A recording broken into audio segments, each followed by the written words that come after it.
Welcome to channel. ఈ రోజు మనతో పాటు రమగారు ఉన్నారు. నమస్తే రమగారు. నమస్తే జయ. రమగారు, రామకృష్ణ పరమహంస కథలు చాలా అద్భుతంగా ఉంటాయండి. ప్రతి దాంట్లో కూడా ఒక నీతి ఉంటుంది. అంటే పిల్లలకి, పెద్దవారికి, ప్రతి ఒక్కరికి మన జీవన విధానంలో అనుసరించాల్సిన అన్ని అంశాలని ఆయన ఒక స్టోరీ రూపంలో చెప్పారు. ఇంకా ఆయనవి ఏవైనా ఉంటే మంచిది ఒకటి చెప్పుకుందామండి. రామకృష్ణ పరమహంస కథలు భక్తులకి, సాధకులకి, ప్రయత్నశీలులకి, కార్యశీలులకి, ప్రతి వాళ్ళకి ఉపయోగపడేవి. రకరకాల సందర్భాల్లో వారు చెప్పిన రకరకాల కథలు. కొన్ని బుజ్జి కథలు ఒకటే పారాగ్రాఫ్లో అయిపోతుంది, కొన్ని 2 పేజీల కథలు. మనం ఓపికగా అర్థం చేసుకుని చెప్పుకోవాలి అంతే అన్నమాట.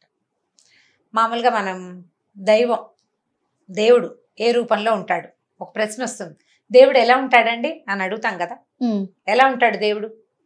ప్రతి ఒక్కరిలోనూ ఉన్నాడు అనుకుంటాం మామూలుగా. అంతేనా? ఇంకేం రూపం లేదా? ప్రతి ఒక్కరిలో అంటే నువ్వు ఇంతే ఉన్నావు, నేను ఇంత ఉన్నాను, ఇంకోళ్ళు ఎంతో ఉంటారు. మరి అట్లా కాదు గారు గారు, మన అవసరాన్ని బట్టి, మన కష్టాన్ని బట్టి ఆయన వచ్చాడు, ఆయన తీర్చుతాడు అని అనుకుంటాం కదా. మామూలుగా సాధారణంగా. లేదంటే లక్ష్మీదేవి అంటే ఒక ఆకారం, అంటే మనకి ఫిక్స్ అయిన ఆకారాల్లో మనం అనుకుంటాం. ఇప్పుడు విష్ణుమూర్తి లాగా ఉన్నాడా, శివుడు లాగా ఉన్నాడా, లక్ష్మీదేవి లాగా ఉన్నాడా, ఆంజనేయ స్వామి లాగా ఉన్నాడా, లేకపోతే వినాయకుడు లాగా ఉన్నాడా, అది కాకపోతే స్కందుడు లాగా అదేదో పట్టుకుని కూర్చుంటాడా, దేవుడు ఎలా ఉంటాడు అంటే బోల్డ్ ప్రశ్నలు వస్తాయి. ఇప్పుడు పూర్వం గురుకులాల్లో ఏం చేసేవాళ్ళు, విద్యార్థులకు ఇలాంటి డౌట్లు వస్తే గురువులు సమాధానం చెప్పడానికి, అంటే వాళ్ళకి అర్థమయ్యేలా చెప్పడానికి ఏం చెప్పారంటే, గురుగారు రిపీలుగా అది బ్రహ్మాండ పర్యంతము దేవుడే. ప్రతి జీవిలోనూ, జంతువులోనూ, పక్షిలోనూ, పురుగులోనూ కూడా భగవంతుడే ఉన్నాడు. అందరూ దేవుళ్ళే. దేవుడు లేని అంశం ప్రపంచంలో లేదు. రాయి, రప్ప, చెట్టు, చేమ, నీరు, చిలక, ప్రతి చోట భగవంతుడు ఉన్నాడు. ప్రతిదీ భగవంతుని యొక్క అంశావతారమే తప్ప ఏది నీది నాది ఇంకోటిది లేదు. భగవంతుడు కానిది అసలు లేదు. దాన్నే మనం సర్వాంతర్యామి, ఆమ్ని ప్రెజెంట్ అలాంటివి చెప్పుకుంటాం కదా అని చెప్పారు. కుర్రాడు పిల్లలంతా మననం చేసుకుంటారు. సర్వం బ్రహ్మమయం, బ్రహ్మమే, ప్రపంచమంతా బ్రహ్మమయమే. బ్రహ్మ అంటే చతుర్ముఖ బ్రహ్మ అని కాదు, పరబ్రహ్మం అంటే భగవంతుడు అనమాట.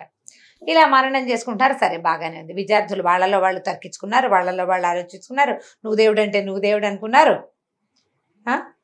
బాగుంది. చెట్టు దేవుడే, పిచ్చికా దేవుడే, అంతే కదా. అంతే. సరే, ఒక పూట గడిచింది. సరే, పిల్లలందరూ ఏం చేశారంటే కట్టెలు కొట్టడానికి కొంతమంది, పువ్వులు తేవడానికి కొంతమంది అట్లా వెళ్ళారు.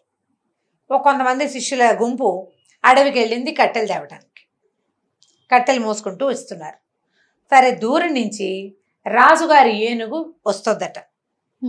వస్తుంటే విద్యార్థులు కకావికలై పరిగెత్తి పారిపోయారు, వచ్చేస్తుందని. అదేంటంటే పరిగెట్టేస్తోంది. తాపీగా మామూలుగా ఏనుగు ఇలా ఇలా నడుస్తుంది, అందుకే సామాజ వర్గమన అన్నారు. సామాజం అంటే ఈ ఏనుగు నిదా చక్కగా నడుస్తుంది, స్లోగా.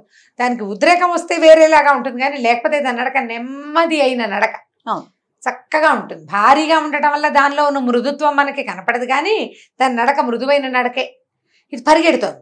పరిగెత్తేసరికి అలా ఏనుగు లాంటి అంత పెద్ద కొండలా, నడగొండలే ఉంటుంది కదా, నడుస్తున్న కొండలా ఉంటుంది. పరిగెడితే భయం వేస్తుంది సహజంగా. అందరూ పరిగెత్తేశారు. ఈ ఒకానొక శిష్యుడు మాత్రం అట్లాగే చూస్తున్నాడు. ఏనుగు దేవుడు, ఏనుగులో కూడా దేవుడు ఉంటాడు. గురుగారు చెప్పారు కదా, ప్రతి జంతువులోనూ దేవుడే ఉంటాడని అని చెప్పేసి దేవుణ్ణి కీర్తించడం. దేవుడా, నువ్వు ఎంత పెద్ద రూపం దాల్చావు, అసలు నీ రూపం ఎంత అద్భుతంగా ఉంది అని చెప్పి ఆనందంగా చూస్తూ ఆ ఏనుగు వైపే వెళ్తున్నాడు. ఆ ఏనుగు పరిగెత్తుకొస్తుంది, ఇతను నడిచేస్తున్నాడు. ఆ ఏనుగు మీద ఉన్న మావటివాడు తప్పుకో తప్పుకో తప్పుకో అని అరుస్తున్నట్ట పైనుంచి. తప్పుకోలేదు, గిప్పుకోలేదు. ఏనుగు దేవుడు అని చెప్పారా గురువు గారు, అంతే. గురువాకి పాటించాలి. గురువు చెప్పింది నిజం అక్షరాల. ఏనుగు భగవంతుడు. వీడు ఆ ఏనుగు మీద రకరకాల పద్యాలు పాటలు కల్పించుకుంటూ ఏనుగు దగ్గరికి వెళ్ళిపోయాడు. అది కాస్త ఒక్క తొండంతో ఒక తోపు దోసింది. మామూలుగా ఏనుగు ఇలా అంటేనే భయపడితేస్తాం మనం, ఆ తొండంతో తోస్తే పైగా అది ఉగ్రంగా ఉంది, పరిగెడుతోంది. పడిపోయాడు. పడిపోయేసరికల్లా ఈ దూరంగా పారిపోయిన స్నేహితులంతా ఉన్నారు, హాహాకారాలు చేశారు. అయ్యో అయ్యో అని. ఏనుగు కాస్త వెళ్ళిపోయాక వీళ్ళు ఏం చేశారు, నలుగురు సాయం పట్టి వాడిని మోసుకొచ్చారు. మొహం మీద నీళ్లు చల్లారు. మొహం మీద నీళ్లు చల్లితే సరే, వాడు అక్కడికి మావటివాడు తప్పుకో అంటూనే ఉన్నాడండి. వీడు పిచ్చి వెధలాగా ఏనుగు వైపుకి వెళ్ళిపోయాడండి అని చెప్పారు విద్యార్థులు. ఏరా నాయన, ఎందుకురా ఏనుగు వైపుకి వెళ్ళావు అని అడిగారు. ఏనుగు దేవుడు అన్నారు కదా గురుగారు మీరు అన్నారు. సరేరా, ఏనుగు దేవుడు నీ ఎదురుగుండా వస్తున్నాడు, సరే నేనేం చెప్పాను? ప్రతి మనిషిలోనూ, ప్రతి జంతువులోనూ, ప్రతి పక్షిలోనూ, ప్రతి చెట్టు చేమాలో దేవుడు ఉంటాడన్నా. ఏనుగు దేవుడు నీ ఎదురుగుండా వస్తే మావటి దేవుడు తప్పుకోమన్నాడు కదా. మావట్లో లేడు దేవుడు. జంతువులో ఉన్న దేవుడు మావట్లోనూ ఉన్నాడు. ఏనుగు ఎదురొచ్చింది నీకు, అదేం నిన్ను రమ్మనలేదు. పైనున్న వాడు తప్పుకో అన్నాడు. మావటి దేవుడి మాట ఎందుకు వినలా నువ్వు? మావటి దేవుడి మాట కూడా వినుండాల్సింది కదా. అనేసరికి వాడు ఆలోచించాడు. నిజం, ఏనుగు దేవుడు ఎదురొచ్చాడు. పైనున్న దేవుడు ఏమన్నాడు? తప్పుకో జాగ్రత్త అన్నాడు. తప్పుకోలేదు. ఏం చెయ్యాలి? ప్రతి దాంట్లోనూ భగవంతుడు ఉన్నాడని తెలుసుకో. భగవంతుడి పిలుపుకి మాటకి సరిగ్గా స్పందించడం తెలుసుకోవాలి. ఎవరి మాట వినాలి, ఎవరి మాట వినకూడదు. ఉగ్రంగా ఉన్న ఏనుగు నిన్ను రమ్మంటే వెళ్ళకూడదు. పైనున్నవాడు పోపమ్మంటే అది వినాలి. పులిలో కూడా దేవుడు ఉన్నాడు. వెళ్ళి కావలించుకుంటావు పులిని? పులి కూడా భగవద్ అవతారమే. ఒక్కొక్కసారి పులి భగవంతుడికి వాహనంగా కూడా ఉంది. అమ్మవారి ఆ వాహనం కదా పులి. మరి అప్పుడు వ్యత్యాసం గమనించాలి. ఎప్పుడు మనం భగవంతుడి పిలుపు, భగవంతుడి రూపం, వ్యత్యాసం తెలుసుకోవాలి.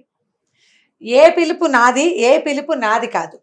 ఇప్పుడు ఇద్దరు దేవుళ్ళు, భగవంతుడు నీ ఇద్దరు ఫ్రెండ్స్ దేవుళ్ళు అనకూడదు, ఇద్దరు ఫ్రెండ్స్, ఇద్దరిలోనూ దేవుడు ఉన్నాడు. ఒకడు సిగరెట్ కాల్చుదాని రారా అంటాడు, రెండో వాడు వద్దురా అంటాడు. ఎవరి మాట వింటావు? వద్దనే వాడిది వినాలి. నీకు తెలియాలి కదా ఆ సంగతి. విచక్షణ తెలిసి ఉండాలి, విచక్షణ ఉండాలి. ఏ పిలుపుని అందుకోవాలి అనే విచక్షణ వ్యక్తిగతంగా ఉండాలి. అంతా మనవాళ్లే, అంతా మనదే. ప్రపంచమంతా భగవద్రూపమే.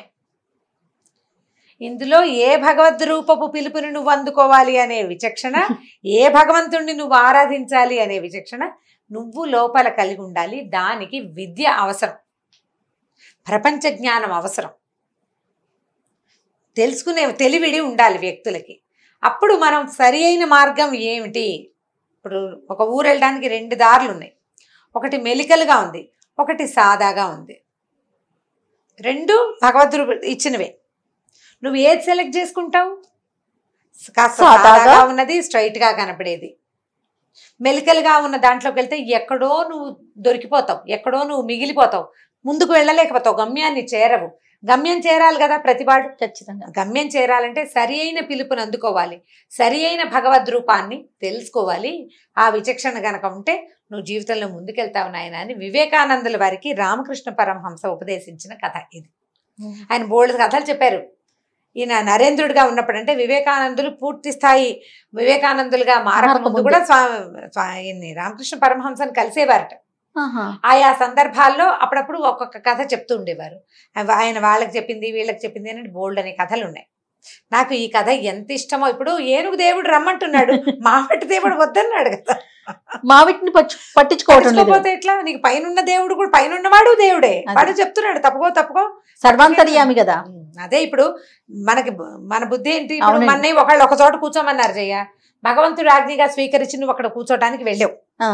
ఇంకొకడు వద్దు అక్కడ పాము తిరుగుతోంది అని చెప్పాడు అనుకో, నువ్వెవరి మాట వింటావు?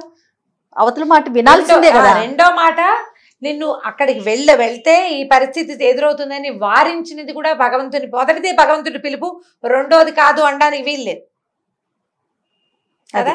మన బుద్ధికి విచక్షణ ఉండాలి. ఈ కథని మనం పిల్లలకి చెప్పచ్చు, ఖచ్చితంగా పెద్దవాళ్ళకి, టీనేజర్స్ కి, జీవితంలో రకరకాల వ్యామోహాలకి లోనైపోయే వాళ్ళు కూడా సందర్భానుసారంగా ఈ కథ చెప్పండి. రామకృష్ణ పరమహంస స్వయంగా చెప్పిన కథ. అద్భుతం. ఓకే రమ్మగారు, నమస్తే. నమస్తే.